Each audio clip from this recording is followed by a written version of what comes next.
It's 8:30. Good morning. I'm Ian Crouch with Hunter News. A search has resumed for a man who's gone missing at the Tomaree headland in Port Stephens.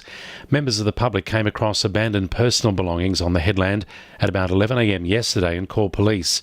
Despite a major search involving water police, the SES and the ambulance helicopter, the man was not found and the search was called off at 5 p.m. The search resumed at 8 this morning.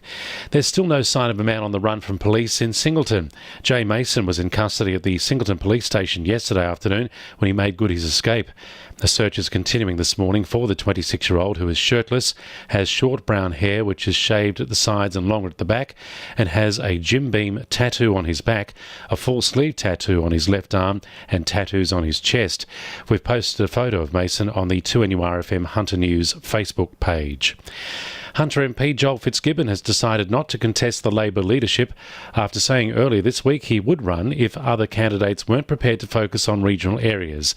The veteran MP of 23 years has told the ABC he's throwing his support behind Anthony Albanese. I think Albanese has the experience. He and I, of course, are both members of the class of 96. We've been mates for a long, long time. I know how he thinks. I know he has a commitment to rural and regional Australia. I know he has a commitment to our traditional working base, and I'm very happy on that basis to get behind him.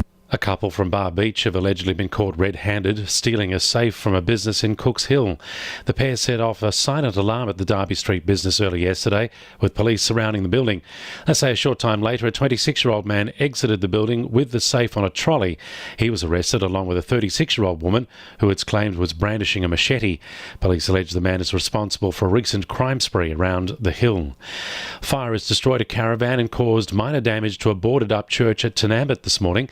Firefighters from Morpeth and East Maitland arrived in Collinson Street just before 3:30 to find the caravan, which was parked next to the old church, well alight. It's believed no one was living in the caravan. The fire caused superficial damage to an outside wall of the church. About an hour later, crews were called to nearby Kenneth Street at Morpeth, where an industrial bin had been set on fire behind the local pie shop. Both fires are being treated as suspicious. Newcastle Permanent Charitable Foundation will congratulate 6 Hunter organisations on their successful grant applications today. $208,000 worth of the Foundation's latest round of grants will be spent on projects supporting communities across the Hunter.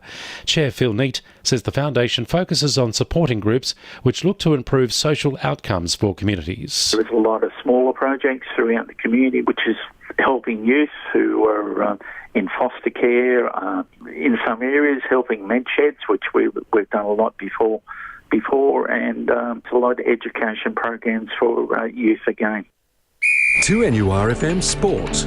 Knights utility Connor Watson has set up a charity foundation with the help of his parents to raise awareness and help in the prevention of Indigenous youth suicide. The 22-year-old is passionate about giving back to his community and hopes to be a positive role model like so many before him. There's so many talented players there that are Indigenous and so many positive role models for kids, which is good. Yeah, it's great. You know, I was one of those kids once and, you know, looked up to guys like Greg Inglis and Jonathan Thurston. Merewether Rugby Club will be hosting the Australian women's rugby team at its new club room and gym facility in preparation for their tests against Japan.